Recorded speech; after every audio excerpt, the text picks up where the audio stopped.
लीगलोम का नमस्कार। Supreme court ने लगाई केंद्र सरकार और बाबा रामदेव की कंपनी पतंजलि को फटकार।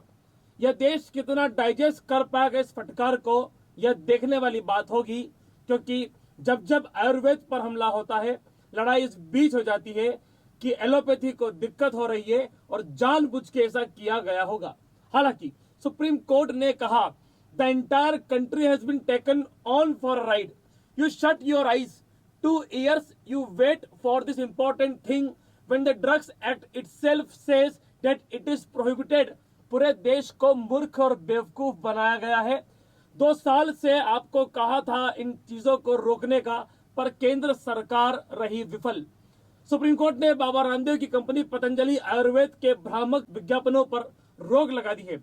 यह कार्रवाई इंडियन मेडिकल एसोसिएशन की ओर से दायर की गई याचिका के आधार पर की गई है, जिसमें बताया गया है कि पतंजलि ने कोविड वैक्सीनेशन और एलोपैथी के खिलाफ नेगेटिव प्रचार किया था और अपने कुछ आयुर्वेदिक दवाओं से बीमारियों के इलाज का झूठा दावा भी किया था।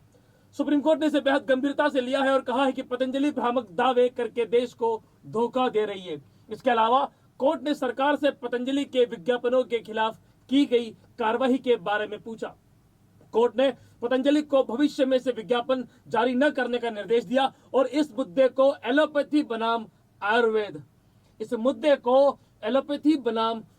की बहस नहीं बनाने की महत्वपूर्ण बात कही है, बल्कि भ्रामक चिकित्सा विज्ञापनों की समस्या का वास्तविक समाधान ढूंढने पर जोर दिया गया।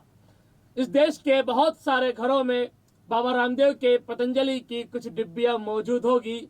मेरा भी एक घर शामिल है। देखना होगा कि सुप्रीम कोर्ट ने केंद्र सरकार को एक बार फिर कहा है कि आप पतंजलि के भ्रामक विज्ञापनों पर रोक लगाइए। कितना सफल हो पाती है वह सरकार जिसके नेता अक्सर बाबा रामदेव के साथ तस्वीरों में नजर आते हैं। धन्यवाद, शुक्रिया, नमस्कार।